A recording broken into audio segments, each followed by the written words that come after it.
Irmãos, vamos ficar de pé. O nosso pastor Rigonato vai fazer uma oração para nós abrirmos nossa confraternização, nosso trabalho, tá bom? O microfone não é fake? Hã?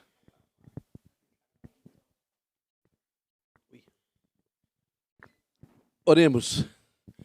Pai, nós te louvamos, Senhor, por tudo que o Senhor procede. O que procede do Senhor para nós é de grande valia, Pai. Obrigado, meu Deus, pelo amor revelado na cruz, Pai. Obrigado, Senhor, pela sua palavra, que tem sido, Senhor, o nosso sustento, o nosso alimento.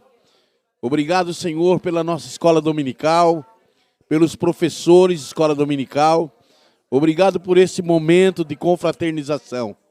E rogamos, ó Deus, que o Senhor agora, Pai, use o teu filho, fala conosco ainda pela tua palavra, Pai. Nós oramos agradecidos, Pai, por esse momento ímpar em nossa vida, Pai. Em nome de Jesus, nós oramos e agradecemos. Amém. Meus irmãos, eu coloquei no meu coração de fazer esse trabalho em uma homenagem aos professores, porque nós sabemos que os professores, eles contribuem muito para o ministério, para a formação das pessoas, formação dos crentes, né? E nós vemos a dedicação de cada um de vocês.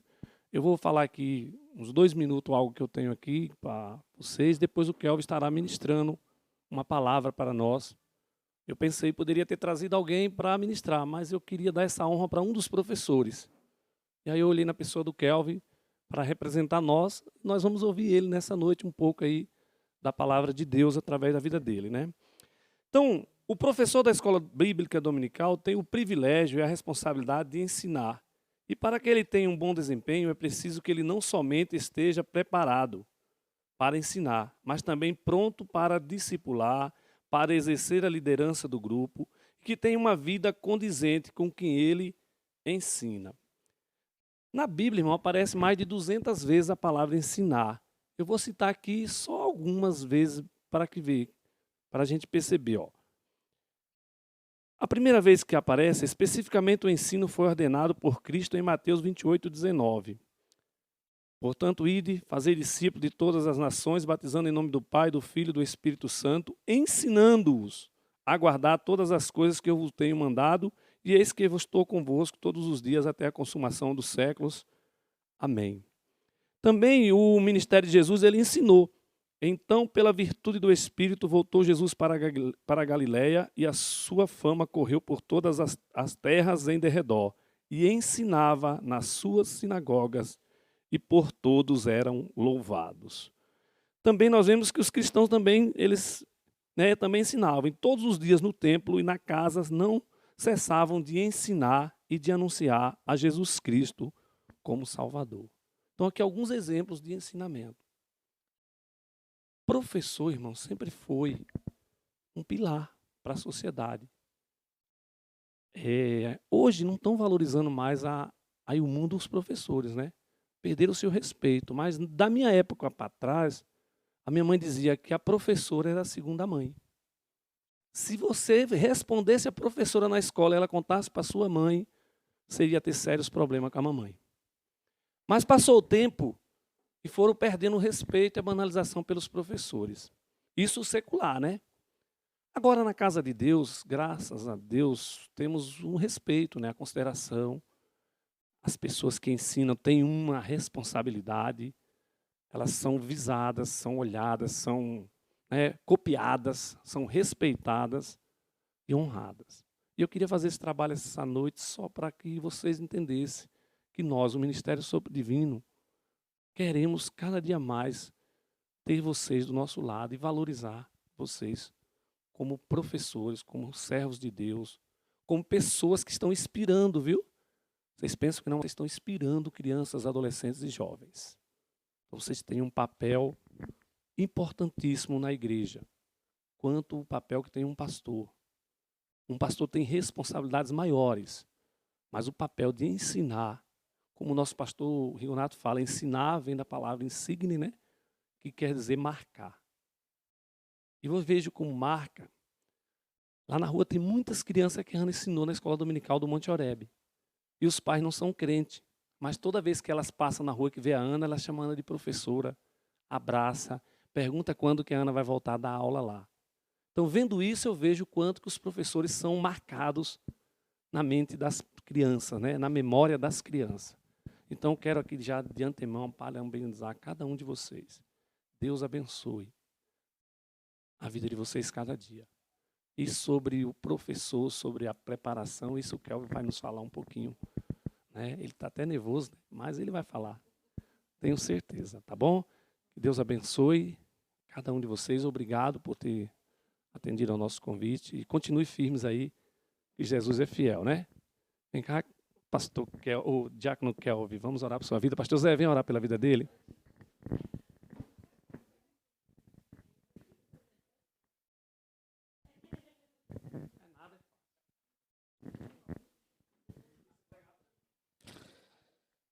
Paz do Senhor para todos. Vamos orar então.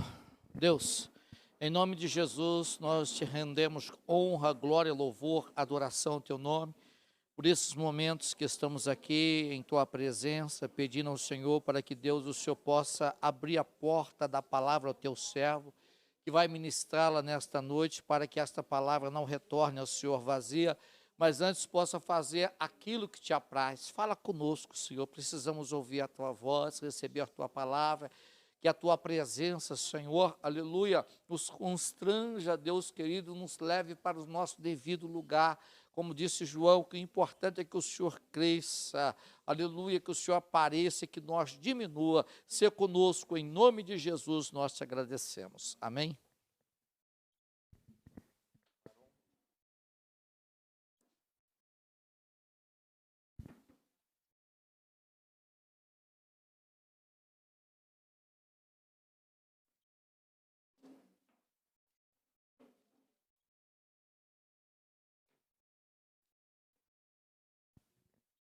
Paz do Senhor, irmãos.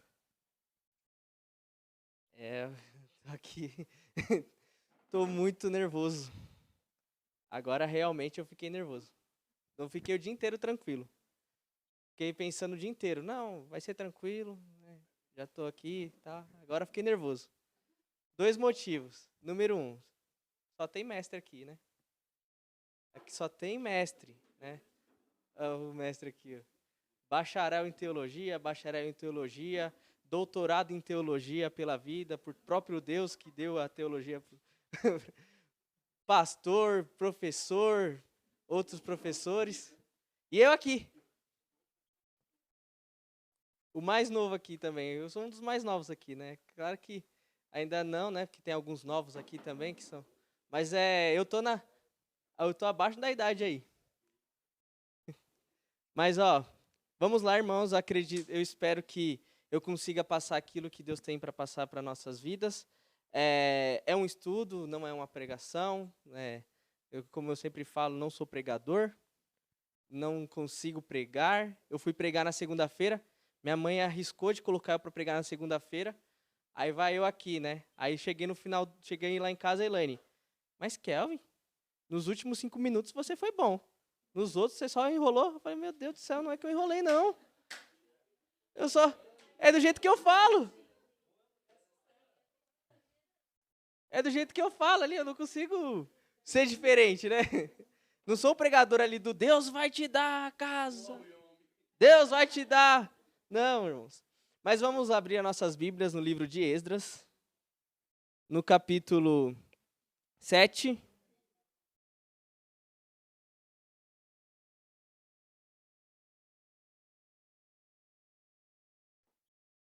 Versículo 10. Esdras, capítulo 7, verso 10. Para mim é o tema desse encontro. Não foi o Gilson que falou, mas eu acho que é o mais propício. Eu acho que quando ele pensou em Esdras, ele pensou nesse versículo, porque ele é o mais impactante para nós professores. Que ele diz assim: porque Esdras tinha preparado o seu coração para buscar a lei do Senhor, e para cumprir e para ensinar em Israel os seus estatutos e os seus direitos. Esse eu acho que é o tema aqui para professores, e eu acho que o superintendente de escola dominical, né, já estou dando a dica aqui para o superintendente de escola dominical, deve colocar esse versículo como o versículo-chave do grupo de professores, porque ele é o versículo-chave. Esses dias teve aqui a pregação do Caramuru, né, que disse assim, que Esdras é o segundo Moisés, porque é a parte 2, né, da história de Israel. E eu quero, antes da gente falar um pouco de Esdras, né, que a gente vai folhear todo o livro de Esdras, eu vou tentar ser bem sucinto aqui, porque eu sei que os irmãos querem comer ali aquele jantar maravilhoso que foi feito pelas irmãs, né? Mas eu vou tentar ser bem sucinto para a gente não perder muito tempo. Mas eu quero começar, porque eu sempre faço isso, né? Toda vez que a gente é um professor. E eu gosto muito de contar todo o contexto histórico antes da gente entrar no tema da lição. Então, primeiramente, o contexto histórico, a gente fala sobre a construção do Templo de Salomão. Depois nós temos a queda de Judá, aí depois vem a queda da Babilônia e o decreto de Ciro. Os contemporâneos de Esdras, tá? Para quem tem aqui, todos nós já sabemos, né? Mas aqui, os contemporâneos de Esdras Neemias, Ester, Ageu, Zacarias e Daniel. Daniel, claro que não se fala nem de Ester e nem de Daniel no livro de Esdras, mas nós, pela cronologia, sabemos que Daniel estava lá na Babilônia, porque Daniel vai de Nabucodonosor até Dario, né? Passou por esses contemporâneos.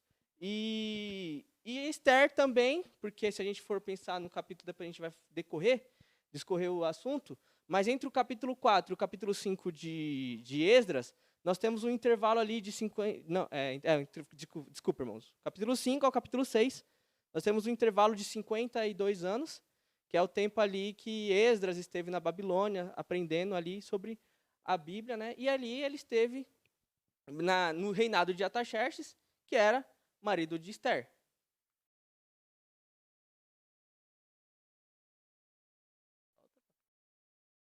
Primeiramente, eu vou falar sobre a construção do templo de Davi. Né? Primeiro, de Salomão, precisamos falar do templo de Salomão, que foi idealizado por Davi. Em Samuel, no capítulo 7, nós temos alguns destaques que eu quero falar com os irmãos. Se os irmãos quiserem abrir, fiquem à vontade, mas também se não quiserem, eu vou só passar alguns destaques, que Deus deu paz a Davi. No versículo 1, nós sabemos que Davi sempre foi um homem de muitas guerras, sempre guerreou muito, né? O próprio Davi fala que tem mais inimigos do que cabelo na cabeça. Mas Deus dá um tempo de paz a Davi, que fala no versículo 1 ali. E aí, Davi, ele tem no seu coração de construir um templo para Deus, né? Ele fala assim, poxa vida, todos nós temos casas de pedras, né? Casas bem construídas, e Deus mora em tendas. Eu não quero que Deus more em tendas, eu quero construir um templo para Deus. E aí, Davi idealiza essa ideia. E Davi pede conselho para Natã, no versículo 2 do capítulo 7. Natã, na sua visão humana, aconselha Davi positivamente. Fala, faça tudo aquilo que você quiser. Só que aí Natã vai embora. E aí Deus fala com Natã. Natã, volta lá e diz para Davi, seguinte, até hoje, em todos esses anos, eu vivi em tenda. E o que que isso tem? O que tem? Qual é o problema disso? Não cabe a você dizer onde eu devo morar. Não foi nessas palavras, mas foi mais ou menos isso que Deus falou ali para falar para Davi. Vai lá, volta lá e fala que eu vou abençoá-lo, mas não será ele. Mas Deus fala para Davi que, no versículo 12, ele fala que quem vai construir o templo é o filho dele. Então, no versículo 2, Deus fala a Davi, seu filho vai construir o templo. E no versículo 13, ele estabelece o reino eterno de Davi. Isso aqui é muito importante, irmãos, porque nós sabemos que Jesus, ele é descendente de Davi. E isso aqui é muito bonito, porque até então a gente sabia que haveria um Salvador. Mas aqui nós sabemos de onde vem o Salvador. Vem através da geração de Davi. Que aí vem a genealogia de Davi, vai vindo os seus filhos, e seu reino vai se eternizando até que venha o Salvador. Só que Deus, e esse ponto aqui é muito importante no versículo 14 do capítulo 7 de 1 Samuel, que Deus fala, se vocês forem contra mim, se vocês fizerem o que é mal, aí eu castigarei. Aqui é um ponto importante, porque Deus deixou uma promessa boa e também deixou um ponto de atenção. Falou, Israel, se você se curvar a outros deuses, se você fizer transgressões contra mim, vocês vão sofrer, vocês serão castigados. Ou seja, desde Davi, já veio isso estabelecido para o povo de Israel seguir. Só que aí a gente sabe que, mais para frente, a gente vai saber aí muito bem, né? A construção do templo, né, foi idealizada por Davi, mas foi construída por Salomão, foi realizado por Salomão. E aí a gente vai para 1 Reis, se os irmãos não precisam abrir, mas se quiserem abrir, fiquem à vontade. No capítulo 5, aqui nós temos a construção do templo. Temos os preparativos entre o capítulo 3 ao entre o versículo 3 ao versículo 18 do capítulo 5, nós temos os preparativos do templo, onde o povo prepara ali os utensílios do templo, todo aquele preparativo. No capítulo 6, nós temos a edificação do templo, e no capítulo 8, versículo 11, a glória de Deus desce sobre o templo, estabelecendo ali a sua casa. Então, no capítulo 8, do versículo 11 de 1 Reis, nós temos agora a casa de Deus, o templo, construído, lindo, maravilhoso, como todo mundo sabe que foi uma das 7 maravilhas do mundo antigo, o Templo de Salomão, aquele templo imponente, cheio de ouro, né? Mas vamos passar para frente, para a gente não perder muito tempo. Mas aí, mais para frente, né, templo construído, glórias a Deus, mas aí nós temos o começo aí da queda de Judá. Né? Em 1 Reis, no capítulo 12, nós já temos a separação da tribo do sul e da tribo do norte. Roboão ali já faz aquilo que todo o jovem gosta de fazer, que é coisas erradas, né? Não segue conselho de gente mais velha, quer seguir conselho dos amigos jovens, e aí fala, o meu dedo mindinho será mais grosso do que o lombo do meu pai. Ou seja, o povo não gosta desse retorno, né, de Roboão, e aí há a separação das tribos. 10 tribos para o norte, 2 tribos para o sul. Todo mundo conhece essa história, todo mundo já está ciente disso. E aí nós temos, então, um período de 930 até 586 a.C., 19 reis e uma mulher que reinaram sobre a tribo do sul.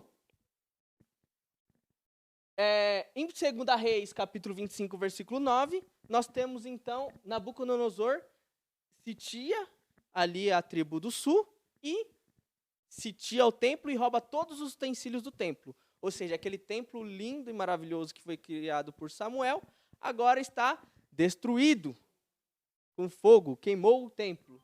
O templo é sitiado, os utensílios roubados, está ali no 2 Reis 25, entre os versículos 15 e 16.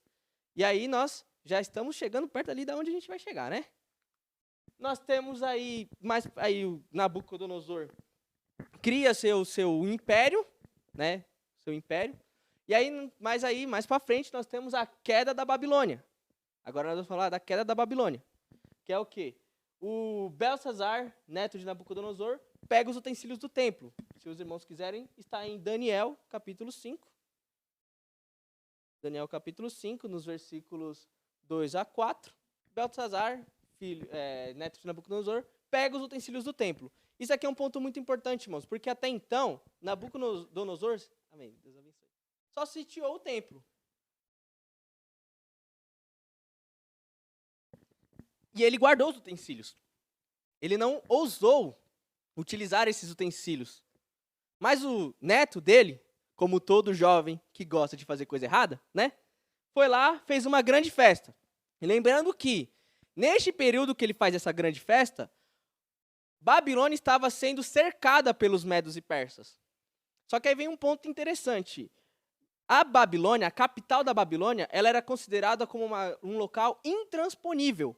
Por quê? Eram muros fortificados, eles tinham uma estrutura que fazia com que eles conseguissem ficar dentro das muralhas em sítio, né, em cerco. Né? Se alguém cercasse Babilônia, as pessoas conseguiriam ficar dentro da Babilônia durante anos. e tinha suprimento suficiente para poder viver e sobreviver com esse, mesmo sendo cercado. Só que aí que tá, né? A gente não está falando de uma coisa natural. Nós estamos falando de Deus que falou assim, chega para Belsazar. Porque Belsazar fez uma coisa que Nabucodonosor não ousou. O pai de Belsazar também não ousou fazer isso. Que é o quê? Usar os utensílios do templo, que foi roubado lá. Mas aí, ele fez, Belsazar faz. E aí, o que Deus faz? No versículo 5, Deus escreve na parede uma palavra. No versículo 25 tem o que está escrito, Mené, Mené, Tekel, Parsim. E aí, no versículo 31, no versículo 26 ao 28, Deus dá a Daniel a tradução. Todo mundo conhece a tradução. Que Deus pesou e achou em falta. Deus vai dar os babilônios para os persas. E aí, Deus dá a estratégia para os persas, para Ciro, né? O que Deus faz? Deus fala, Ciro, ele, com a sabedoria dada por Deus, ele faz o seguinte, ele seca o rio, ele joga o rio para outro lugar, então aquele canal que alimentava os babilônios fica fácil acesso e eles passam por debaixo da muralha. Sitia a Babilônia, destrói Babilônia e agora a Babilônia cai. E agora Deus estabelece um novo império, que é o Império Medo-Persa, com o rei Ciro. O decreto de Ciro. Irmãos, tem um ponto aqui que eu acho maravilhoso, que é em Isaías 45:11. Todo mundo sabe que Isaías foi escrito 100 anos antes desses acontecimentos. Só que Isaías fala de Ciro. Ele fala de Ciro. Se os irmãos quiserem abrir Isaías 45:11, 45:1, né? 45:1. 45:1. Assim diz o Senhor ao ungido, a Ciro, a quem tomo pela mão direita para abater as nações diante da sua face. Eu soltarei os lombos dos reis para abrir diante dele portas, e as portas não se fecharão. Ou seja, 100 anos antes fala-se de Ciro. Em Esdras, agora nós vamos para Esdras. Chegamos em Esdras, irmãos. Fizemos todo um contexto para chegar em Esdras. Esdras capítulo 1, versículo 1. Nós temos então o decreto de Ciro, que é um rolo. Eu não peguei a fotinha, né? Deveria ter pegado a fotinha lá do rolo de Ciro. E ele escreve, então, vamos lá, o versículo 1 do capítulo 1 de Esdras, fala, no primeiro ano de Ciro, rei da Pérsia, para que se cumprisse a palavra do Senhor por boca de Jeremias, despertou o Senhor o espírito de Ciro, rei da Pérsia, para o qual fez passar pregão em todo o seu reino, como também por escrito, dizendo, assim diz Ciro, rei da Pérsia, o Senhor Deus dos céus me deu todos os reinos da terra. Ele me encarregou de lhe edificar a casa de Jerusalém, e que é de Judá. Que há entre vós de todo o seu povo, seja Deus com ele e suba a Jerusalém, e que em Judá edifique a casa do Senhor, Deus de Israel. Ele é o Deus que habita em Jerusalém. Então, 70 anos depois do sítio lá de Nabucodonosor, Deus deu 70 anos para a terra descansar, e aí volta o povo de volta, com o decreto de Ciro, que agora deu a liberdade ao povo voltar para a sua terra. E no versículo 7, nós temos então a restituição dos utensílios do templo. Ciro ordena lá que o povo pode levar os utensílios de volta para o templo. E aí, então, agora no capítulo 2, né, a gente tem ali a lista das pessoas que voltaram, 49 mil, daqui a pouco eu vou falar sobre Zorobabel, tem um número exato aí de quantas pessoas voltaram, né? Por volta de 50 mil pessoas voltam, então, para Jerusalém, para poder restituir, então, os alicerces do templo. Então, no capítulo 3 de Esdras, já é, então, o início da construção do templo. No versículo 8, mostra-se, então, no livro, no versículo 8 ali, no versículo 2, né, na verdade, quem é a pessoa que vai levantar ali para poder construir, que é Zorobabel. Zorobabel, descendente ali da dinastia, né, dos reis de Israel, filho de Sealtiel, e ele é a pessoa que é levantada para construir o templo. Os alicerces do templo são levantados no versículo 10, e aí nós temos no versículo 12 o choque de geração. Isso aqui é muito, muito impactante. Por quê? Porque nós temos um intervalo de 70 anos. 70 anos não é muita coisa, se a gente for pensar. Então, assim, existiam pessoas vivas que eram da época do Templo de Salomão. E, assim, o choque ao ver o Templo de Salomão, aquela coisa linda que era, e agora você vê um lugar sitiado, destruído, e aí somente os alicerces construídos trouxe a alegria de uma nova geração que estava vendo a esperança de algo novo, como também o desapontamento daquele que viu que era grandioso sendo destruído. Olha só a diferença, o choque de geração que dá. Enquanto jovens se alegravam com um recomeço, os velhos se entristeciam e choravam, porque lembrava de um passado glorioso. Isso aqui é muito impactante, o pastor já falou isso numa pregação, eu acho isso aqui muito forte e muito importante a gente entender, né? Que às vezes a gente vê o choque até mesmo hoje em dia, os choques de geração, a gente vê jovem pulando e saltitando, e a gente vê os anciões. Para que esses jovens ficam fazendo isso? Para que esses jovens, né? Eu já sofri isso, eu não sou mais jovem, né? Já tenho minha flor dos meus 29 anos, mas eu lembro uma vez que teve um evento aqui da igreja, né, que a gente fez. A gente só fez uma vez só porque não deu para fazer outra vez. Não deu para fazer, que era o Louva Jovem, né? Quem aqui lembra o saudoso Louva Jovem, né? E aí a gente fez, foi uma bênção, a gente feliz, nossa, que bênção, né? Aí no outro dia, rapaz, o que eu ouvi mas o que foi aquilo? O que é que vocês fizeram? Por que aquilo? Teve um irmão até que pediu oportunidade para falar que não dormiu à noite, gente. Meu Deus do céu, aquilo foi uma luta. Mas já passou, né? Já passou. Mas vocês verem um choque de geração. Sempre haverá choque de geração. Não é só hoje. E assim, gente, para nós professores, aqui já é um ponto para professor. É importante nós entendermos o choque de geração. Por exemplo, eu dou aula para adolescente. E eu já sinto o choque de geração. Porque eles fazem uns negócios que eu fico, mas gente, eu não sou tão velho. O meio digital então, misericórdia. E aí eu fico, mas gente, será que eu que tô velho? Mas não. E aí que tá. Aí nós temos que entender isso, essa dinâmica de professor. Nós nem sempre assim, eu sei que tem professores aqui que dão aula para classe adulta. Mas os jovens hoje serão adultos amanhã e você continuará sendo professor dos adultos. E o choque de geração, como é que fica? Então é importante nós entendermos que haverá sempre isso. E nós temos que estar prontos para o choque de geração. Porque nós envelhecemos, infelizmente esse é o ciclo da vida, né? Não, o ciclo da vida parece até coisa de ambientalista, mas faz parte da vida, a gente envelhece. Vamos falar um pouquinho sobre Zorobabel? Quem foi Zorobabel, né? Ele é neto de Joaquim, penúltimo rei antes do exílio. Seu pai se chamava Sealtiel, como a gente viu aqui. Ele foi o primeiro governador após o exílio, nomeado por Dário I.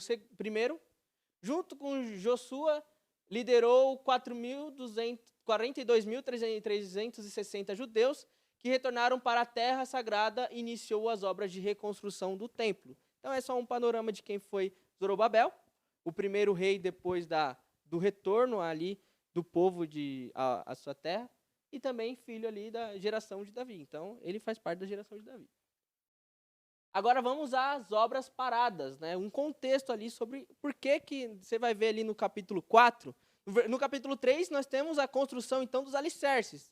Todo mundo ali, jovens felizes, adultos não tão felizes, né, por causa de um passado. Mas nós temos então, no versículo 4, nós temos a primeira prova que os judeus vão passar ali, né? Que é: os samaritanos pedem para ajudar na construção do templo, no versículo 2 do capítulo 4. Ao ter seu pedido negado, acusa os judeus de fortificarem a cidade para não pagar tributos. Versículo 13. Então, está ali o povo, e aí E aí eles vão lá no rei e falam assim, seguinte, esse povo aí, já tem uma fama aí de rebelar-se. Infelizmente, não era muita mentira. O comentarista aqui da própria Bíblia, ele fala que havia já precedentes para falar isso. Que os judeus mesmo já havia se rebelado contra os babilônios. Então, é por isso mesmo que já dá uma pulguinha atrás da orelha ali do rei. Aí, então, a obra fica parada por 18 anos no versículo 24. Um pouquinho sobre os samaritanos. Todo mundo sabe um pouquinho sobre os samaritanos, né? Em 1 Reis, capítulo 12, verso 16, fala que eles foram separados. Então, a gente falou um pouco de Roboão, que foi ali para a tribo do sul, e a tribo do norte, as 10 tribos, ficaram com Jeroboão. 1 Reis 2, 12, 16. Teve 20 reis, nenhum foi bom. Tá certo, né? Nenhum foi bom, né? Algum foi bom? Do norte, não, né? Todos foram maus, né? E aqui é um outro ponto importante. Não estava aqui no meu esboço, mas eu acho importante falar. Por que nós temos reis bons em Judá, mas nós não temos reis bons na tribo do norte? Já pararam para pensar sobre isso? Toda vez que fala, e ele foi reto aos olhos do Senhor, conforme o seu pai, Davi. E ele foi mau conforme o seu pai, e aí fala o pai o antecessor.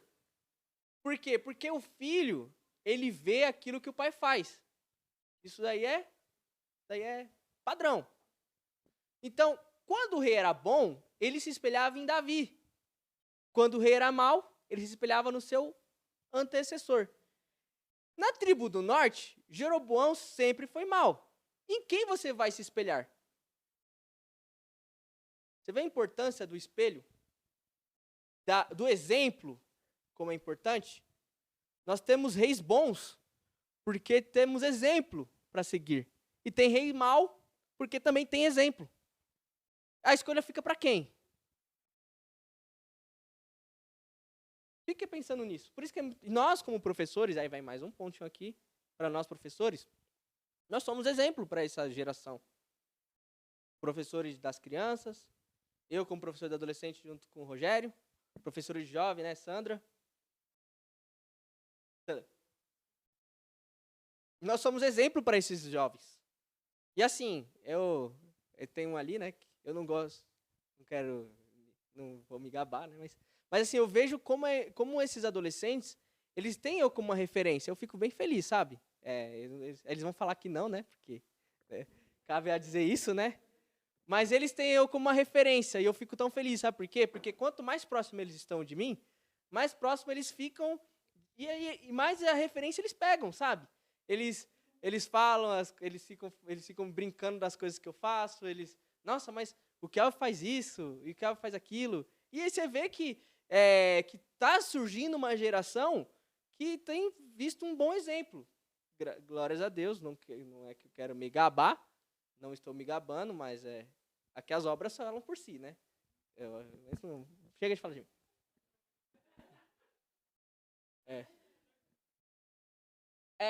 A tribo dos samaritanos foi destruída por volta do ano 710 a.C., segundo a Reis 17 e 18.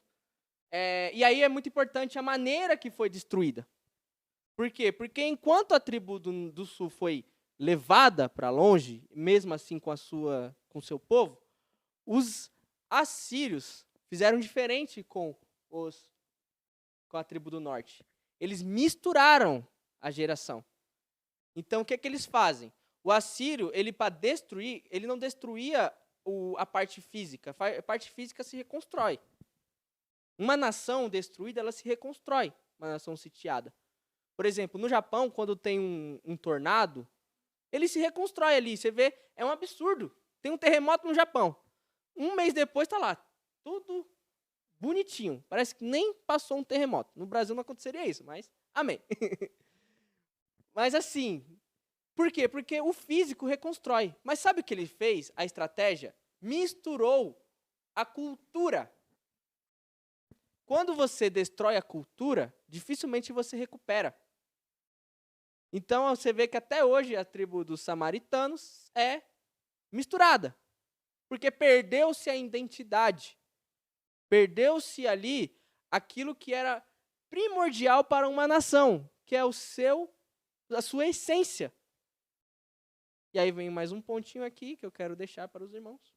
Irmãos, às vezes a gente esquece disso e quer se misturar com o mundo. Todo mundo gosta de se misturar com o mundo. E aí perde a essência de cristão. E aí, mais uma vez, professor de jovem, professor de criança, professor de adolescente. Se vocês verem que a sua geração está vendo alguma coisa para ligar com o mundo, já dá um puxão de orelha e fala assim, ô filho, segura a onda aí. Que a maior estratégia de Satanás não é separar, não. Como todo mundo acha, é unir. É juntar. Porque é juntando que se separa. Parece contraditório, mas é verdade. Porque aí você vê, quando Constantino levanta ali a igreja como propriedade do Estado e dá liberdade para os cristãos, amém, glórias a Deus, agora estamos juntos. Agora tá bom. O paganismo entrou tudo. E aí veio a destruição da igreja. Claro que não haverá destruição porque as portas do inferno não prevalecerão. Mas precisou levantar uma pessoa para tirar. E aí separou. Você vê como que é? Não juntou. Separou. Ele anexou, tirou de fora. Para poder levantar uma igreja reformista. Que hoje em dia estamos vendo misturando de novo, irmãos. Só Jesus no milênio que vai fazer a limpeza. A Síria mistura os samaritanos e corrompe a raça hebreia. Está em 2 Reis 17, 24. Deixa eu passar aqui para frente. Deus levanta... E aí, então, conhecemos um pouco agora. Vamos para o capítulo 6. 5 e 6, né? Capítulo 5 e 6 de Esdras. Deus levanta profetas para motivar o povo. O agente motivador foi Egeu. Já falei para vocês que lá um dos contemporâneos é Egeu. Ageu. Egeu é o perfume. Egeu é o perfume. Muito, muito cheiroso esse perfume, irmãos, lá do Boticário. Também. Ageu, irmãos. Ageu. O agente motivador, Ageu. O profeta Ageu, contemporâneo, exorta o povo a não desanimar. Estamos aí falando de Ageu, capítulo 3, do capítulo 1, versículo 3 até o versículo 11. Zorobabel, então, retoma a construção do templo. Ageu, capítulo 1, versículo 14. Dário lê o decreto de Ciro e aprova a retomada da construção. Esdras, capítulo 6, versículo 8. Então, aqui nós já estamos na retomada. Nós já estamos falando de Dário, primeiro. Eu não coloquei ele lá, mas é Dário primeiro. Nós temos alguns reis contemporâneos ali da Pérsia. Nós temos o rei Ciro, Dário I,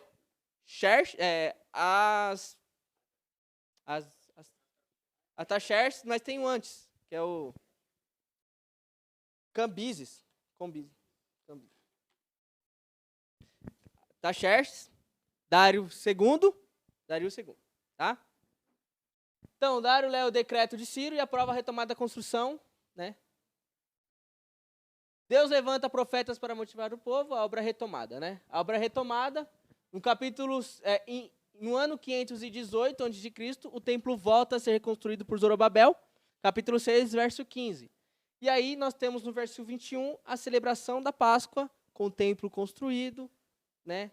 O povo alegre, porque agora temos um novo templo, templo de Zorobabel. Capítulo 7, então, que temos aquele intervalo entre o capítulo 6 e o capítulo 7 de 52 anos, que é então agora que a gente começa a falar de Esdras. O livro de Esdras começa a falar de Esdras logo no capítulo 7 dele, né? Então, o intervalo ali, esse intervalo de tempo é muito importante. Entre o capítulo 6 e o 7 temos o intervalo, né? Nesse período não mencionado, temos os eventos do livro de Esther.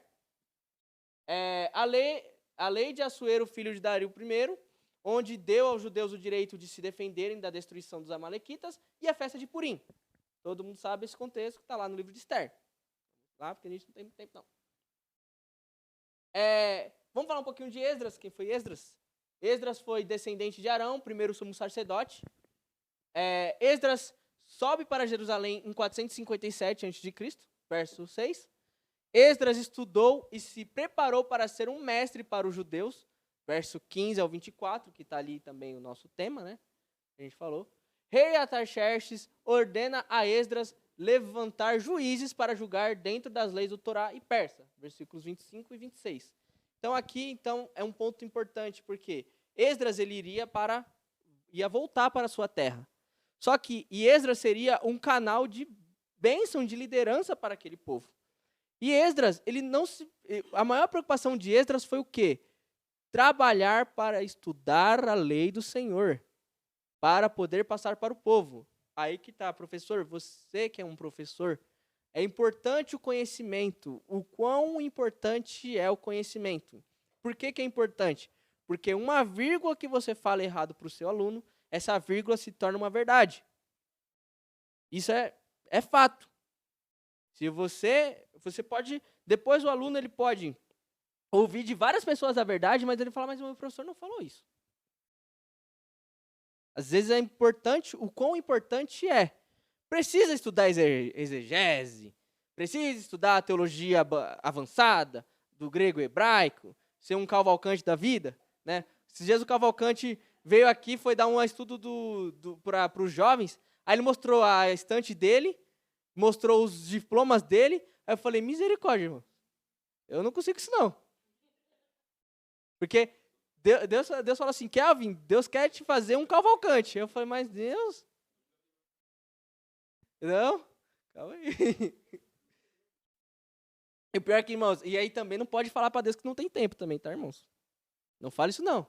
Nunca fale para Deus que não tem tempo. Deus arranja rapidinho tempo. E é duro quando Deus arranja tempo, viu? O povo de Israel não deu tempo lá, o ano sabático. Deus deu 70 anos para a terra descansar.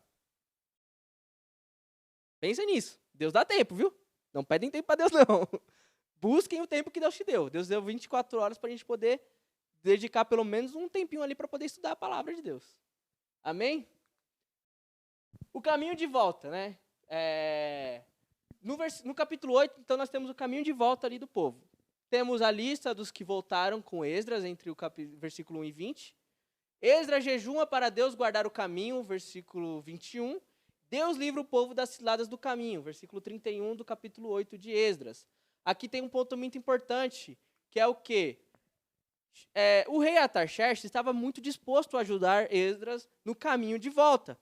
Ele fala, ó, leva isso, se for preciso, pega também do tesouro do rei, não precisa pagar imposto, faz aí uma coisa bonita para vocês mesmos. Deus abençoou os persas para ajudar o povo judeu na sua retomada. Isso é nítido no capítulo em Esdras, isso é nítido em Esther, isso é nítido em todos os livros quando fala dos persas. Que eles ajudaram ali, porque claro, eles eram bonzinhos? Não, né, eles foram ajudados ali, mas a mentalidade persa é diferente da mentalidade dos babilônios, dos egípcios, que é uma raça mais defasada. A raça, a partir dos persas, romanos, gregos, nós já estamos ali vivendo uma parte mais moderna da sociedade, em que eles acham melhor reconstruir as sociedades e elas pagarem tributo e serem felizes e alegres com o seu imperador, do que ser uma raça que domina. Que não, se você não fizer isso, você está errado.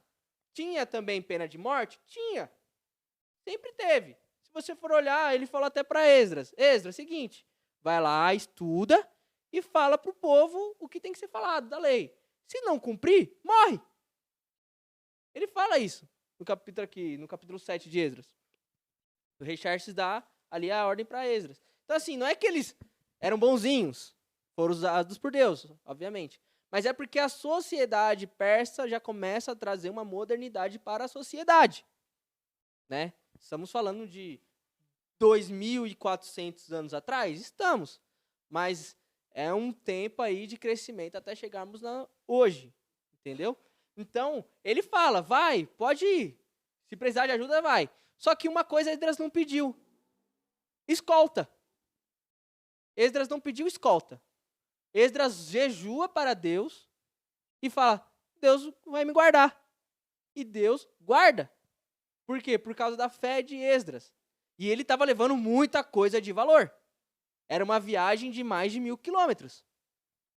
E ele foi com todas essas coisas de valor, passou por lugares ali que provavelmente tinha salteadores, tinham pessoas que poderiam roubar, e Deus livrou de todos. E não precisou de escolta humana, porque quando você depende de Deus, é muito melhor do que você depender do homem. Amém? E aí, no capítulo 9 e capítulo 10, nós já temos o problema da mistura, que é aquilo que a gente falou um pouquinho antes.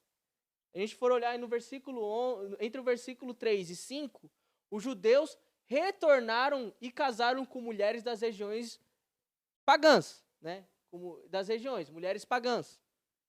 No versículo 6 ao 15, nós temos uma oração de lamentação de Esdras sobre esses eventos. E entre o capítulo 6, o versículo 6 e o versículo 15, nós temos então uma oração de Esdras envergonhado pela transgressão do povo. E aqui já outro ponto para o professor. Se a sua geração que você dá aula está corrompida, vocês não estão impunes. Esses adolescentes, eles têm ali, se eles se corromperem, eu tenho parte por eles se corromper. Eu não, porque eu ensino para eles o que é certo e o que é errado, tá? Mas assim, Esdras, ele se lamentou. Esdras pecou, irmãos? Mas ele se envergonhou. Fala que ele se envergonhou. Por quê? Porque ele, como um líder, ele viu aquela geração repetindo erros do passado. Aquela geração sem instrução, casando com mulheres pagãs, que já havia dentro da lei falando, não se mistura. Vocês são nação eleita, um povo escolhido. E eles, quando Deus levanta a nação de Israel depois do deserto, lá com Moisés, existem 3 ordenanças.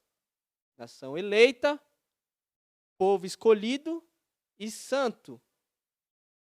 Por quê? Porque seria a nação que iria ali entrar numa bolha cultural, exatamente uma bolha. Não importa o que está acontecendo ao redor, não importa o que as outras nações estão fazendo, vocês estão dentro de uma redoma de santidade, em que vocês não vão sair dela. Então, não se misturem. E aí, quando Esdras volta, tem mistura. E Esdras se sente culpado. Por quê? Porque ele, como líder, ele se sente na responsabilidade daquele mal que estava acontecendo com aquele povo. Então, você, como professor, entende a importância que tem como pilar da educação espiritual dos seus alunos. Seus alunos, a gente não ensina trigonometria, nós não ensinamos matemática, nós não ensinamos português. Nós ensinamos Bíblia. E a Bíblia fala de santidade. Então, santidade faz parte do nosso ensinamento. É muito maravilhoso eu chegar aqui e falar de Esdras, contexto histórico, falar de todo um contexto. Mas do que adianta isso se eu não falar de santidade? Se eu não chegar num adolescente e falar para o adolescente, temos esse contexto maravilhoso, eles ficam super empolgados quando começa a falar de história, quando começa a falar das coisas, eles ficam, nossa, que legal, que interessante. Aí começa a falar de santidade, é difícil, né? Mas assim, gente, eu também fui adolescente, eu entendo muito bem esses meninos, esses bereiros, e esses jovens também. E esses adultos também, que tem uns adultos aí que é pior que adolescente, né?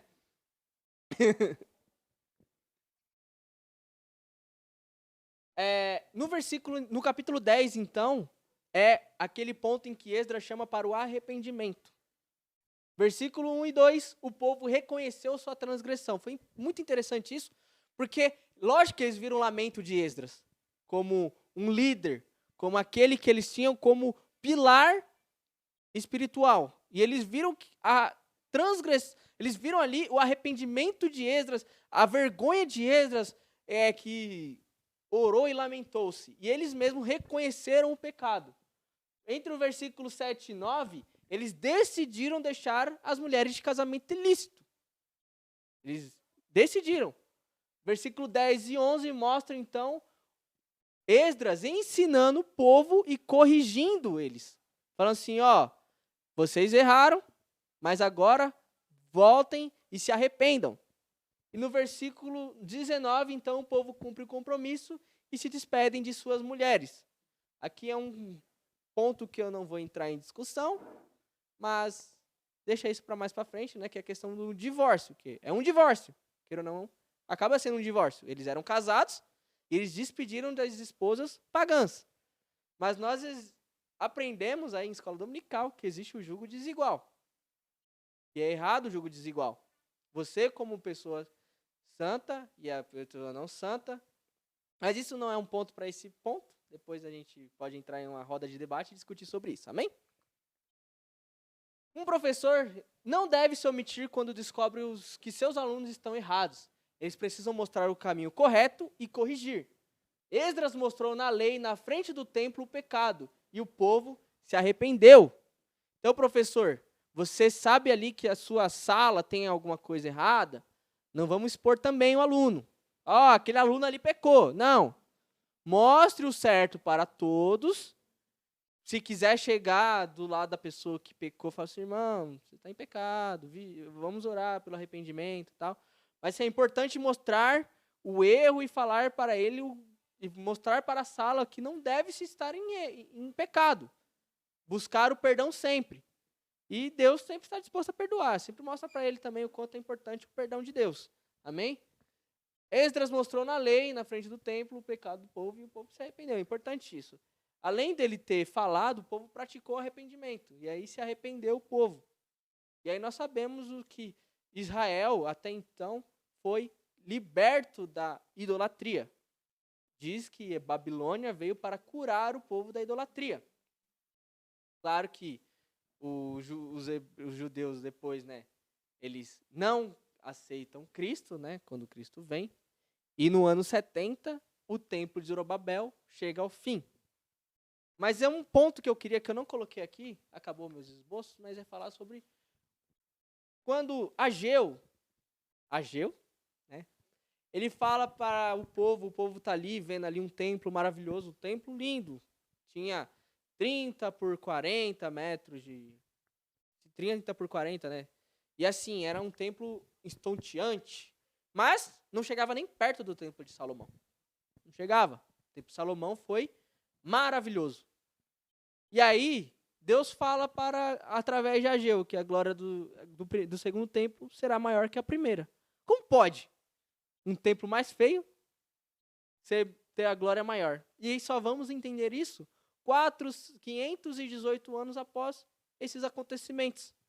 Que é Jesus com 12 anos entrando no templo, ensinando os doutores. A glória de Deus personificada em homem entrando no templo de Zorobabel. A glória foi maior do que o templo de Salomão. Salomão, mesmo com toda a sua grandiosidade que fez, nunca teve Jesus personificado em homem dentro do templo. Já o templo de Zorobabel, simples, não tão simples, mas muito mais simples, teve Jesus. Só que ao mesmo tempo que o povo vendeu coisas lá, né, mercadores lá, que Jesus expulsou, purificou. Olha, Jesus ainda fez a faxina no templo. Olha que templo maravilhoso. Jesus faz a faxina e profetiza também. Fala assim, rapaz, não vai passar nem dessa geração que vai sobrar pedra sobre isso aqui. Tem muita gente que fala que essa geração é o fim dos tempos, né? Não, irmãos. Jesus estava profetizando sobre o templo de Zorobabel. Não passou-se uma geração tem média de 80 anos, né? Passou 70 anos, nem 70, já tínhamos ali entre 30 anos, foi 40 anos, passou 40 anos e o templo foi destruído. Mas é o templo de Zorobabel que foi reconstruído ali depois do cativeiro e Deus fez muitas bênçãos sobre esse templo. Teve a personificação de Cristo como homem dentro desse templo e teve seu fim em 70 com Nero. Amém, irmãos? Era isso que eu queria falar para os irmãos. Espero que eu não tenha cansado os irmãos, né? E eu quero agradecer pela oportunidade que foi me dada.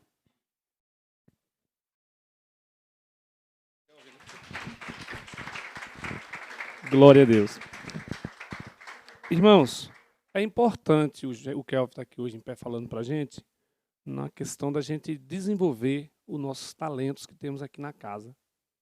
Poderia ter trazido alguém de fora para dar palestra, fazer aqui um show bonito, né? Mas não sei se edificar a gente tanto como ouvindo o Kelvin, o menino que nasceu praticamente aqui na igreja, né? Criou-se dentro da igreja, casou-se na igreja, tem um testemunho, ninguém tem nada contra hoje, assim, a vida do Kelvin hoje, ninguém pode dizer assim, nada contra ele, o que a dizer assim, que vai desabonar, né?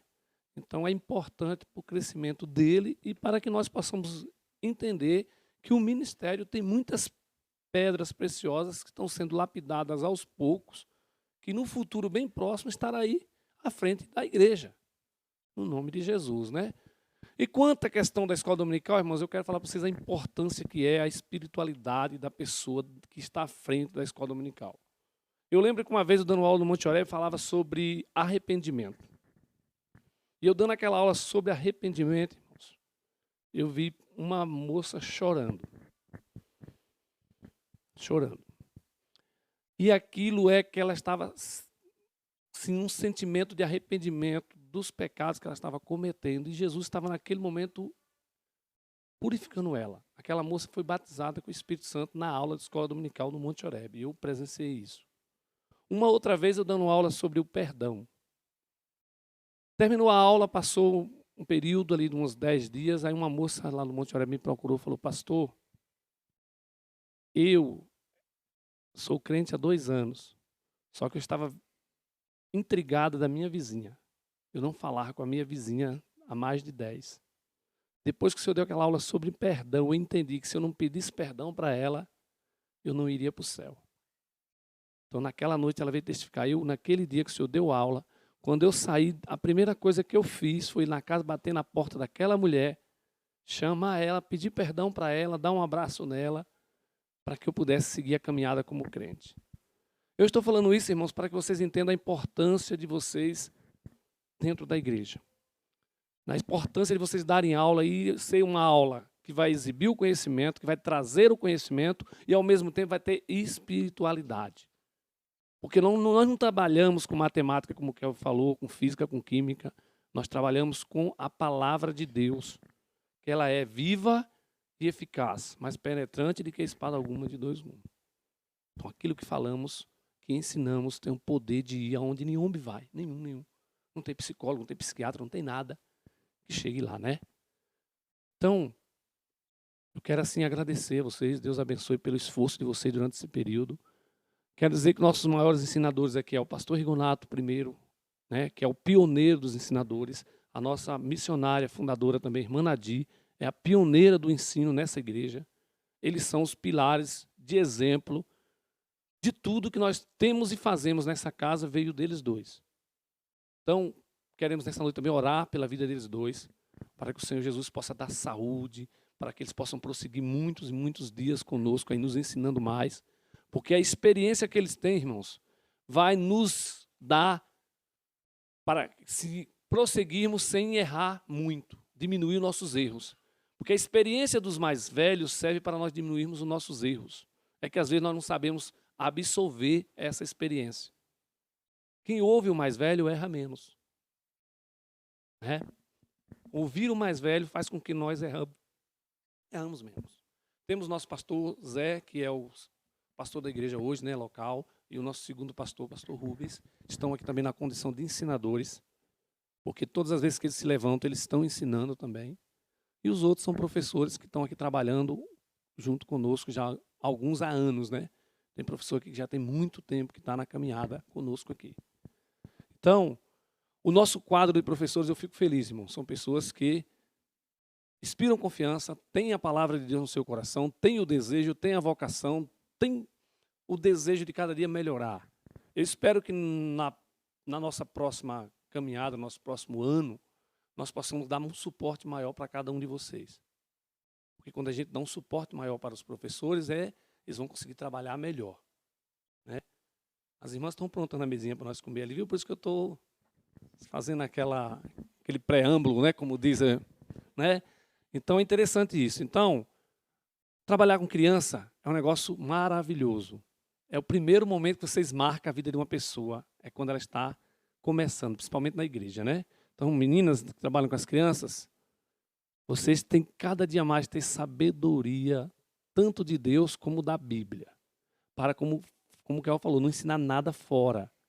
Porque se você falar que o leão matou Davi, ele vai acreditar que o leão matou Davi. Mas se você falar que o Davi matou o leão, ele vai morrer dizendo, o Davi matou o leão. E ninguém vai tirar isso do coração dele. E quanto à aprendizagem que o Kelvin estava falando dos pais, olhando para os pais a gente aprende, essa aprendizagem chama aprendizagem por espelho, viu? O filho faz o que o pai, que vê o pai fazendo. É aprendizagem por espelho. Nessa aprendizagem, forma o caráter da criança. A maior parte do caráter da criança é formado olhando para o pai e para a mãe. Amém? Bom? Gostaram do Kelvin falando para vocês? Rubens, vem cá, Rubens, que o povo vai pegar nós aqui, estão tudo querendo comer. Vem orar aqui por nós, vem abençoar a nossa vida, vem como o segundo pastor da igreja. O senhor é ensinador também, viu? O senhor pensa que não, mas as suas pregações marcam muitas pessoas aqui, viu? É que às vezes a gente que prega pensa que não fala, né? Nada, que não ensina nada, mas ensina sim. Os irmãos, Pai do Senhor, amém. Eu estava prestando atenção no que o Kelvin estava dizendo e uma coisa que nós precisamos aprender, irmãos. O Esdra, ele preparou o coração. Tem pessoas que você chama ele para pregar, ele já vem pregar, ele não faz nada. Só vem pregar e Deus vai me dar, ele não prepara nada. A obrigação nossa é preparar para ensinar.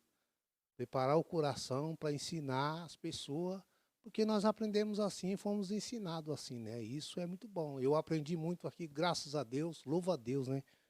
Porque aqui foi onde eu aprendi. E às vezes eu sei que eu não aprendi nada com meu pai.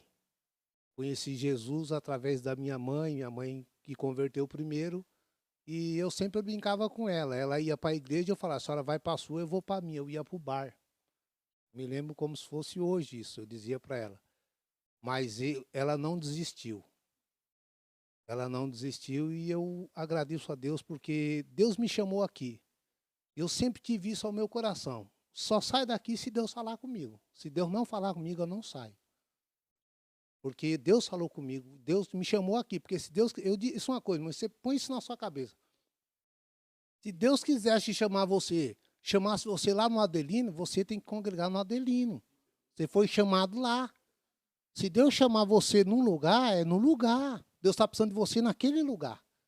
Então eu aprendi isso, entendeu? E eu também sou grato à vida do pastor Rigonato, da irmã Nadir, né?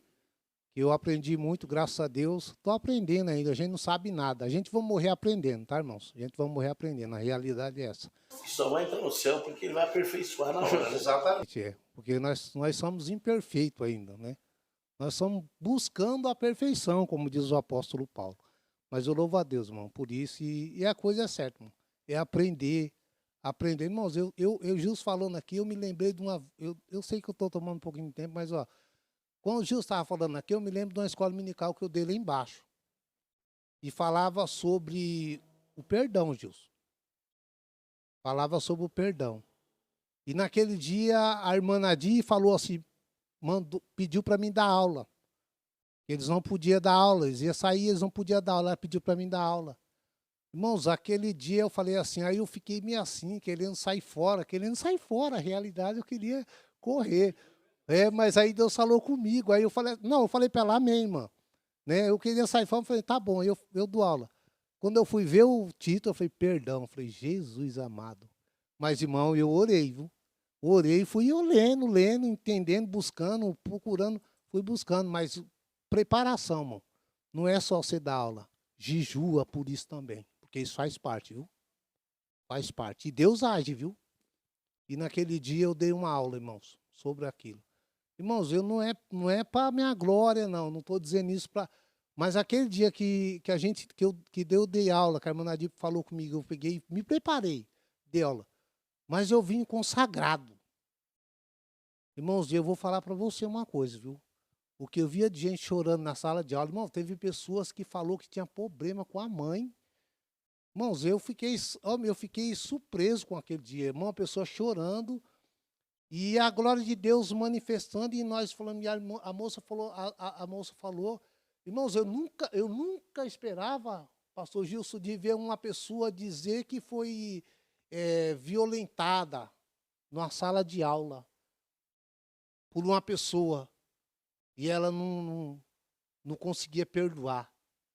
Eu falei, Jesus, eu nunca tinha visto isso. E a outra falar assim que aconteceu quase a mesma coisa com ela. Eu nunca tinha visto isso.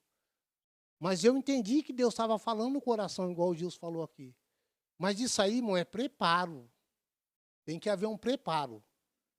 Não é porque eu dou aula para o jovem, que eu dou aula para uma criança, que eu dou aula para um adulto, que eu dou aula para um adolescente, que eu não tenho que me preparar, eu tenho que preparar. E eu tenho que consagrar a minha vida para saber, para Deus dar. Você tem na mão a sua revista, não tem? Consagra a sua vida, ore a Deus, leia a revista, busca entendimento, busca nos versículos. Se você ler a revista e ler o texto, o que está dando lá, você vai entender tudo, você vai buscar mais para você aplicar mais em cima. Então, eu graças a Deus, meu Deus, me surpreendeu naquele dia. Mas eu louvo a Deus porque as pessoas entenderam. Então, eu falo isso, irmão, porque eu aprendi assim. Eu aprendi assim, então eu entendi isso. Mas eu louvo a Deus por isso, irmão, e isso é muito bom. É o que o Gilson falou, o que nós passamos para a pessoa, é o que eu disse. O Paulo disse que nós somos exemplo do rebanho. Nós somos exemplo do rebanho. O dia que eu fizer uma coisa errada, todo mundo vai olhar para mim torto. Ninguém nunca vai acreditar numa pregação minha, porque eu fiz uma coisa errada. Aquilo marca. Então nós temos que lutar para isso não acontecer na nossa vida. Isso nós temos que lutar para isso não acontecer. Porque nós somos exemplo do rebanho. Exemplo do rebanho. Ele olha para você, igual o que eu disse, ele olha para você. Olha para nós. E tudo que nós falamos, você está falando dentro da Bíblia. Você tem que falar dentro da Bíblia. Mas tudo que você está falando, ele está atento. Amém? Vamos orar. Pai, em nome de Jesus, Senhor, nós te agradecemos, Senhor, por essa oportunidade de estarmos aqui nesta noite, Pai. Ó Deus, para aqui, Senhor, aprender mais, Pai. Ó Deus, que nós agradecemos ao Senhor, Pai, pela Tua palavra que nós ouvimos, por tudo aquilo que nós ouvimos neste lugar. Nos ajuda, Senhor, nos ajuda porque nós somos dependentes de Ti, Pai. Sem o Senhor nós não podemos nada, Senhor. Sem o Senhor nós não podemos dar um passo, Pai. Nós precisamos do Senhor, somos dependentes do Senhor, Pai. Nos ajuda, Senhor, ó Deus, a manter a integridade, Senhor. Nos ajuda, Senhor, a sermos fiéis, Pai. Nos ajuda, Senhor, ó Deus, cada dia a aprender mais, Senhor. Ó Deus, a Sua palavra, que nós possamos aplicar na nossa vida. Aplicar na nossa vida primeiro, Pai, para nós podermos ensinar a Sua palavra, Pai, em nome de Jesus Cristo. Eu agradeço ao Senhor, Pai, por essa oportunidade, pela vida de cada irmão que aqui está, professores, Pai, professoras, Pai, pastores, Pai, que aqui estão também. Senhor, nos ajuda a cada dia, Senhor, ser o exemplo do rebanho, Pai, porque palavra fiel é essa, Pai, e digna de toda aceitação. Em nome de Jesus Cristo, nós te agradecemos, Pai, em nome de Jesus. Amém.